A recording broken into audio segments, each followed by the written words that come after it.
Creatures, स्वागत है आपका हमारे YouTube चैनल साइंस क्रिएचर्स पे। हम आपको पढ़ा रहे थे एटम स्ट्रक्चर हमारा चल रहा था किसके लिए, जनरल साइंस का। आज हम उसमें आगे पढ़ेंगे। कल हमारी बात कहाँ तक हो गई थी आपको पता है? कल हम लास्ट नाभिक पे थे और कुछ टेक्निकल इशू के कारण वीडियो रुक गई थी। उसको वहां उसका कंप्लीट हो गया था पूरा पोर्शन, कोई दिक्कत नहीं है। नाभिक में आपको क्या बताया था?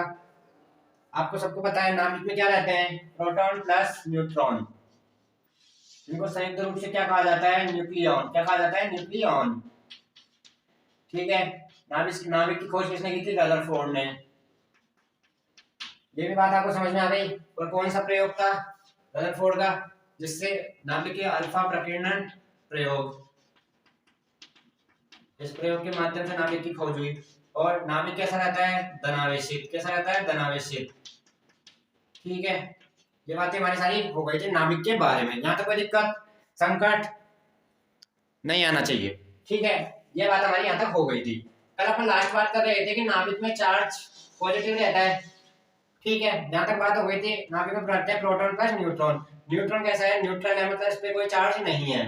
ठीक है, इसकी खोज भी आपको कैसे बता दी थी, कैसे हुई थी कैसे नहीं हुई थी। अब बचा क्या? अब आपके पास बचा प्रोटॉन। क्या बचा? प्रोटॉन बचा। ठीक है, प्रोटॉन पे कैसा चार्ज होता है? पॉजिटिव। और ये है जीरो। तो नाभिक में चार्ज कैसा आ गया? Positive charge. कैसा आ गया? Positive charge. लेकिन ये बात हो जाती है कि नाभिक में क्या एक ही प्रोटॉन थोड़ी है? नाभिक में पता नहीं कितने प्रोटॉन है। चलो न्यूट्रॉन तो कितने भी हो, उनसे कोई दिक्कत नहीं है। उनसे कोई दिक्कत नहीं है क्योंकि न्यूट्रल है। अगर आपस में भी कुछ भी करते हैं तो कोई फर्क नहीं पड़ेगा ना करके वो नाभिक के, सॉरी। लेकिन जैसे ही आपने प्रोटॉन प्रोटॉन का आपने देखा प्लस प्लस बढ़ रहा है, आपको ही पता है समान प्रवृत्ति में क्या होता है? रिपल या अट्रैक्शन। रिपल होंगे, ये हो गया रिपल्शन। इनमें लगना चाहिए था रिपल्शन, तो नाभिक तो बचना ही नहीं चाहिए था। नहीं बचना चाहिए था ना। तो ऐसा कौन सा फोर्स है जो नाभिक को बांधे रखता है? जल्दी बताइए, ऐसा कौन सा फोर्स है जो नाभिक को बांधे रखता है? अब यहाँ पे उत्पत्ति होती है कौन सा बल की? नाभिक के बल की। कोई ऐसा बल तो है ना जो प्रोटॉन प्रोटॉन को भी बांधे रख रहा है। और प्रोटॉन प्रोटॉन को बांधे कौन रखता है ये भी बता दीजिए आप। प्रोटॉन प्रोटॉन को बांधे रखता है मेसोन कण। कौन सा कण? मेसोन कण। मेसोन कण भी दो प्रकार के होते हैं, पायन और बोयन। ठीक है, लेकिन आप याद रखें प्रोटॉन प्रोटॉन प्रोटॉन और प्रोटॉन को नाभिक के स्थायित्व का रीजन कौन सा है? मेसोन कण। मेसोन कण नाभिक में कौन सा बल कार्य करता है? नाभिक के बल। ठीक है, देखो यहाँ तक ये बात हो गई नाभिक की। कहाँ की बात हो गई? नाभिक की। अब बात करेंगे अपन आगे। ठीक है, एक सवाल करता है ऊपर, ये होते हैं तीन प्रकार के बल। एक बार ऐसे एसएससी ने क्रम देके इनका क्रम पूछ लिया, इनको बढ़ते क्रम में घटते क्रम में इससे क्रम पूछ सकता है। बढ़ते घटते क्रम में आपसे क्या पूछ सकता है? क्रम पूछ सकता है। तो अभी आपको बताया था, क्या बताया था? Nuclear force. क्या बताया था? Nuclear force. कहाँ होता है? नाभिक में होता है। कैसे प्रवृत्ति का होगा जल्दी बताइए। अब अभी तक आपको क्या पढ़ाया था? पूरा जितना भी पढ़ाया ना अपने हिसाब से बताइए। नाभिक के बाद कैसा होगा? किस प्रवृत्ति का होगा जल्दी बताइए। That is attractive. अट्रैक्ट करेगा ना एक दूसरे को, वरना अट्रैक्टिव नहीं करता तो नाभिक टूट जाती। अट्रैक्टिव नेचर का। ठीक है, अब रेंज बताइए आप इसकी। नाभिक के अंदर लग रहा है शॉर्ट रेंज और लॉन्ग रेंज, जल्दी बताइए। लग ये नाभिक के अंदर ही रहा है P प्लस N, तो शॉर्ट रेंज में लग रहा है, एक लॉन्ग रेंज में लग रहा है। लंबी दूरी का है, छोटी दूरी का है, तो यहाँ पे लीजिए शॉर्ट रेंज फोर्स। ये हो गया इसकी बात, शॉर्ट रेंज फोर्स। यहाँ तक कोई दिक्कत जल्दी बताइए। और जो चीज है ना, जैसे आपने देखा, आपने वो लकड़ी वाली कहानी सुनी होगी बचपन में, एक बड़ी लकड़ी को आसानी से तोड़ देते हैं, टूट सकती है वो आसानी से। एक बड़ी लकड़ी है हमारे पास, इसको अपन आसानी से तोड़ सकते हैं कितने भी टुकड़ों में। लेकिन आपके पास एक छोटी चीज है, छोटा लकड़ी का टुकड़ा है, उसको आप आसानी से नहीं तोड़ पाते, तोड़ ही नहीं पाते हैं, क्योंकि आपका इतना सा टुकड़ा है, उसको कैसे तोड़ पाओगे? नहीं तोड़ पाओगे। तो वो स्ट्रॉन्ग है वीक? जल्दी बताइए, वो स्ट्रॉन्ग है वीक? तो ये चीज कैसी है? काय में लग रही है? शॉर्ट रेंज में लग रही है। काय में लग रही है? शॉर्ट रेंज में। तो स्ट्रॉन्ग है, स्ट्रॉन्ग नहीं। तो ये कैसा हो गया? स्ट्रॉन्ग। चार चीजें समझ में आई। Nuclear force greater than, nuclear force सबसे ज्यादा होता है, सबसे प्रबल होता है। फिर उसके बाद आता है इलेक्ट्रोमैग्नेटिक, फिर आता है ग्रेविटी। ये इस क्रम पूछ सकता है आपसे डायरेक्ट देंगे। निम्न में से बढ़ते क्रम में बताइए, घटते क्रम में बताइए। तो आपको याद रखना है न्यूक्लियर फोर्स कैसी प्रवृत्ति का है? अट्रैक्ट करता है, क्योंकि रिपल कर नहीं सकता, क्योंकि नाभिक को बांधता कौन है? Nuclear force. अट्रैक्टिव हो गया। और शॉर्ट रेंज है, फुल रेंज। शॉर्ट रेंज में काम करता है, तो शॉर्ट रेंज में काम करता है तो कैसा हो गया? एक प्रबल प्रकृति का बल है। कैसा प्रकृति का बल है? प्रबल प्रवृत्ति का बल है, स्ट्रॉन्ग। ये चार चीजें आप यहाँ से याद रखें। अब आइए दूसरा आता है इलेक्ट्रोमैग्नेटिक। क्या कहता है? इलेक्ट्रोमैग्नेटिक। ठीक है, इलेक्ट्रोमैग्नेटिक लगता है डिफरेंट आयंस के बीच। जैसे देखें डिफरेंट आयन कौन कौन से होते हैं बताइए जल्दी। प्लस माइनस के बीच, माइनस माइनस के बीच, नॉर्थ पोल साउथ पोल के बीच, साउथ पोल और नॉर्थ पोल के बीच, साउथ पोल और नॉर्थ पोल के बीच। यहाँ तक कोई दिक्कत? चुंबक में लगता है और डिफरेंट आयंस में plus minus minus plus sorry minus plus minus plus north pole south pole to north pole, यहाँ तक कोई दिक्कत नहीं। कौन सा बताइए, शॉर्ट रेंज है लॉन्ग रेंज, मतलब मीडियम साइज का है ये, कैसा है मीडियम, ना लंबा ना छोटा, ठीक है। तो स्ट्रॉन्ग है स्ट्रॉन्ग है, जल्दी बताइए। स्ट्रॉन्ग प्रकृति का बल होगा, ये भी स्ट्रॉन्ग होगा, क्योंकि आयनों के मध्य आप जानते हैं स्ट्रॉन्ग प्रकृति के बल बनते हैं विपरीत आयन जब भी जुड़ेंगे ना, तो ये भी कैसा होगा स्ट्रॉन्ग, ठीक है।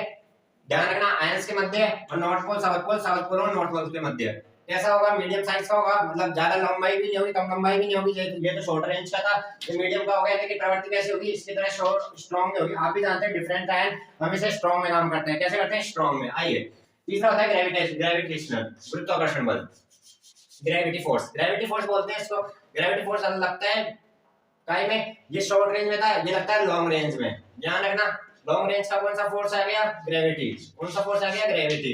ध्यान रखिए कैसे लगता है, सूर्य से पृथ्वी के मध्य, तो डिस्टेंस ज्यादा है ज्यादा नहीं, बहुत ज्यादा, तो ये लॉन्ग रेंज में कौन सा बल काम करता है, गुरुत्वाकर्षण नहीं, गुरुत्वाकर्षण कैसा करता है, गुरुत्वाकर्षण, फिर उससे ज्यादा मजबूत इलेक्ट्रोमैग्नेटिक, सबसे ज्यादा मजबूत न्यूक्लियर फोर्स। ये क्रम याद रखें, न्यूक्लियर, इलेक्ट्रोमैग्नेटिक और ग्रेविटेशनल, ठीक है। न्यूक्लियर, एट्रैक्टिव, स्टोरेटिव और ये यहां तक सीधे क्लियर। आइए आगे बढ़ते हैं, सेशन को और बढ़ाते हैं, यहां तक आपके समझ में आ गया होगा, ठीक है। जल्दी इसको करें फटाफट।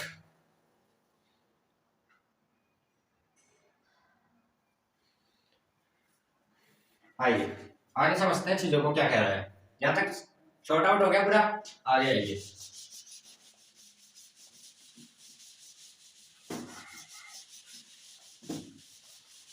अब अगली चर्चा इलेक्ट्रॉन प्रोटॉन न्यूट्रॉन नाभिक और सारे जितने भी बल है अपन ने देख लिए। अब अपन देखते हैं क्या, आपने केमिस्ट्री में टर्म सुनी होगी आइसोटॉप्स, हिंदी में बोलते हैं समस्थानिक, क्या बोलते हैं समस्थानिक, ठीक है। आइए समस्थानिक किसने दिया, सोडी ने दिया, सोडी, पूछता कोई नहीं है, लेकिन आपको जनरल नॉलेज है कॉमन सेंस जो आपको और से अलग करता है, जो आपको याद रखना चाहिए सोडी, ठीक है गिवन। नंबर 2 आइसोटॉप्स होते क्या है, केमिस्ट्री में कौन सी टर्म्स है, आइसोटॉप्स होते क्या है, देखिए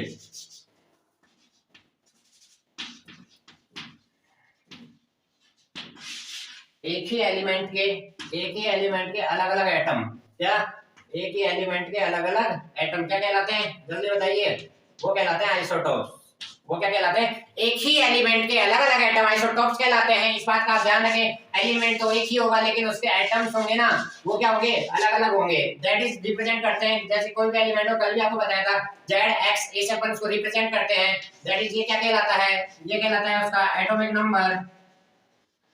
अब आप एटॉमिक नंबर को भी यही कीजिए, जितने भी एटम में प्रोटॉन होते हैं वो उसके एटॉमिक नंबर कहलाते हैं।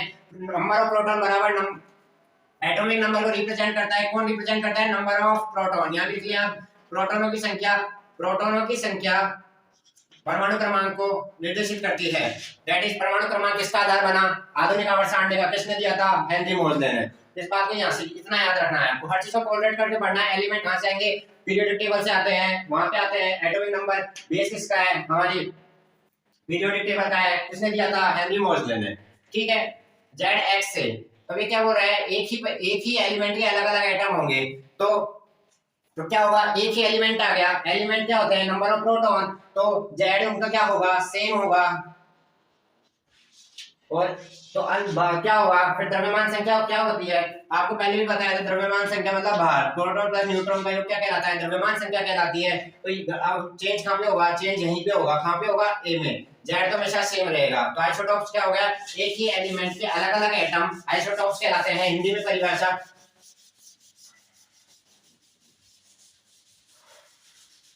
देखिए, एक ही तत्व के वे परमाणु, मैं डायरेक्ट लिख रहा हूं, डायरेक्ट लिखना, क्या परमाणु क्रमांक समान,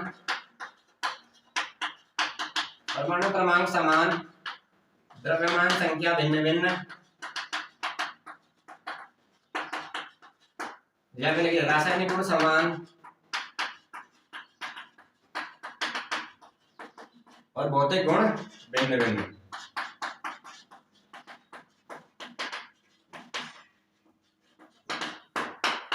number 1, number 2, number 3, number 4, 4 point आप लिखे फटाफट। पहला पॉइंट, परमाणु क्रमांक समान, द्रव्यमान संख्या भिन्न भिन्न, रासायनिक गुण समान और भौतिक गुण भिन्न भिन्न। काय गए किसकी बात कर रहे हैं? आइसोटॉप्स की, समस्थानिक की। यहां तक चीजें क्लियर? क्या हो गया? समस्थानिक।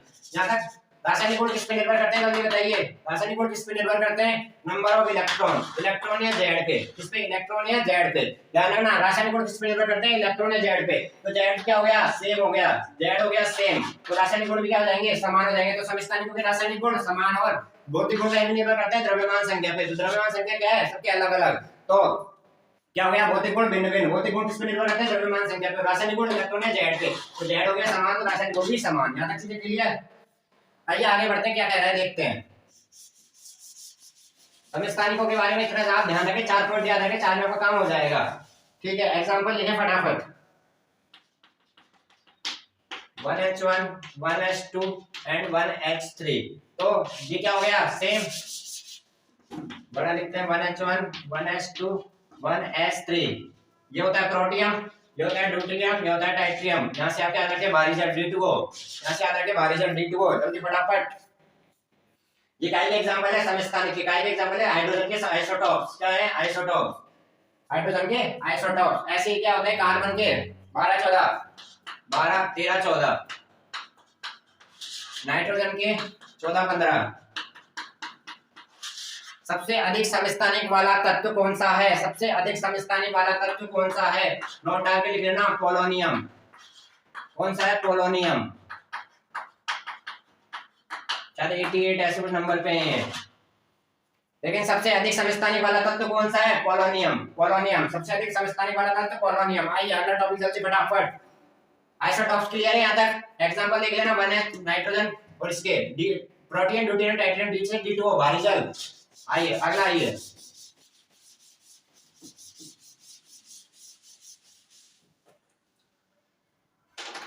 क्या हो गया? आइसोटॉप्स हो गए। अब दूसरा आता है आइसोबार।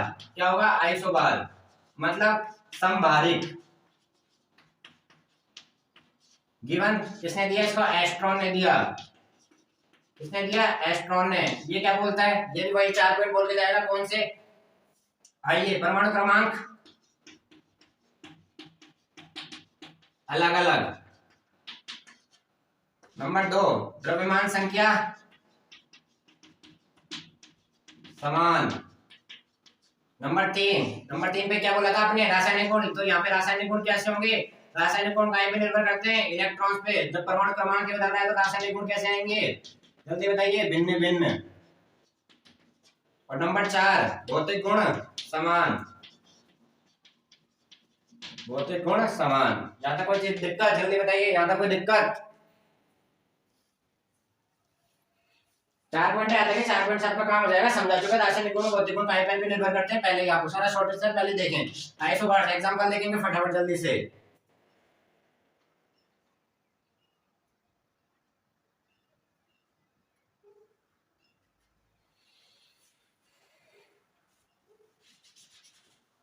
उदाहरण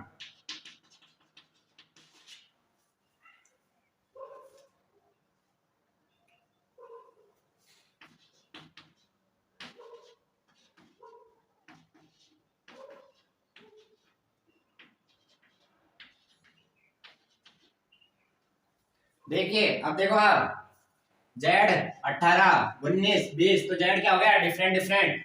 लेकिन नंबर ऑफ एटॉमिक मास क्या है? सेम या सेम नहीं? सेम। 40 40 40। और ये हो गया अलग अलग। तो एग्जांपल, इसका एक एग्जांपल हम याद रखें। बहुत सारे एग्जांपल हो सकते हैं, लेकिन आपको 4 बातें याद रखनी है। थ्योरी ज्यादा पूछता है, थ्योरी ज्यादा पूछता है। यहां तक शॉर्ट हो गया। आगे आइए फटाफट जल्दी। अब और पॉइंट देखते हैं क्या होता है क्या नहीं होता।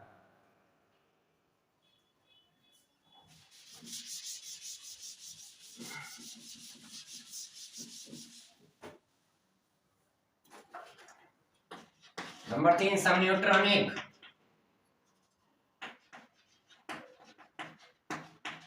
समन्यूट्रॉनिक से आप क्या देख पा रहे हैं? जल्दी बताइए। समन्यूट्रॉनिक से आप क्या देख पा रहे हैं?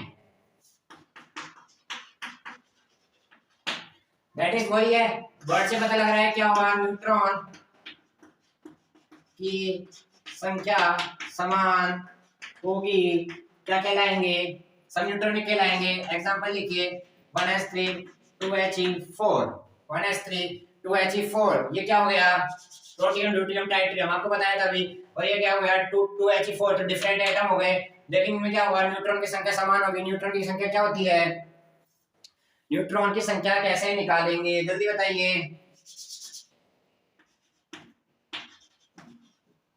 तो यहाँ से देखो 3 में से गया तो 2, 4 में से 2 गया तो 2, तो न्यूट्रॉन की संख्या समान है समान नहीं, जल्दी बताइए। a माइनस जेड, न्यूट्रॉन बराबर क्या होता है, a माइनस जेड, न्यूट्रॉनों की संख्या निकालने का फॉर्मूला है a माइनस जेड। तो अब यहाँ से आपने क्या निकाला, a कितना है, यहाँ पे 3 है, z का मान 1 है, यहाँ पे हो गया 2, और 2He4 यहाँ पे कितना है, आपको इतना भी बताना पड़ रहा है, 4 में से 2 गया तो 2, तो ये हो गया सब न्यूट्रॉनिक। अब इसका यहाँ पर अगला आता है, देखें उसको क्या बोलते हैं,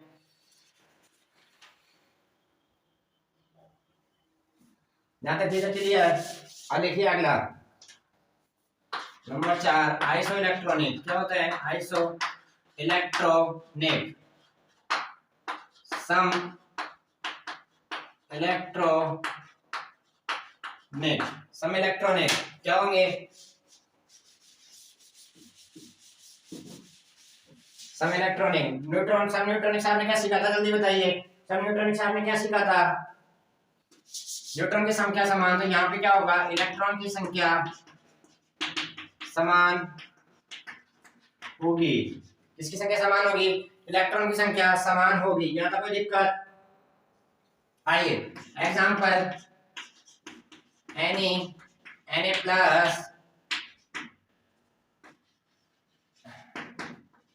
Mg+2 Al प्लस 3, बस यहां तक चीजें क्लियर। इनमें इलेक्ट्रॉन की संख्या क्या होगी, समान होगी, इनमें इलेक्ट्रॉन की संख्या कितनी कितनी होगी,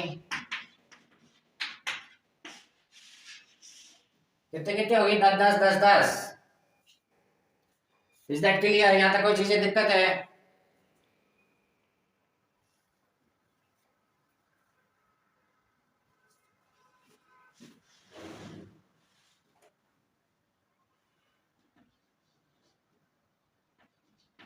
ओके। अब देखो कैसे होता है, जैसे यहाँ पे Mg+2, Mg का कितना होता है, एटॉमिक मास नंबर 12 होता है, लेकिन यहाँ पे जितने, अगर यहाँ प्लस है तो अपन क्या कर देते हैं, 2 घटा देते हैं, नंबर ऑफ इलेक्ट्रॉन 10 आ जाते हैं। यहाँ पे कितना होता है, 13 होता है, अपन 3 घटा देंगे तो यहाँ पे आ जाएगा 10। Na प्लस 11 में से गया तो कितना गया, 10, और नियॉन का होता है 10।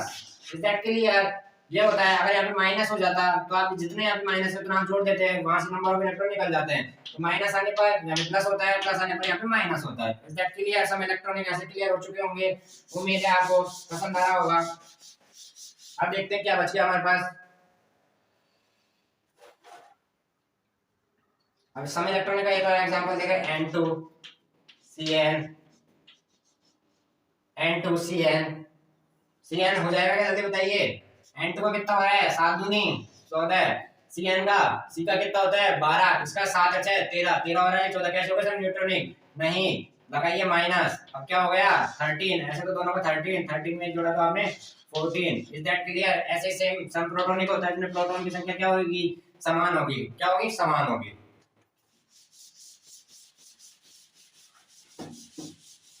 आइए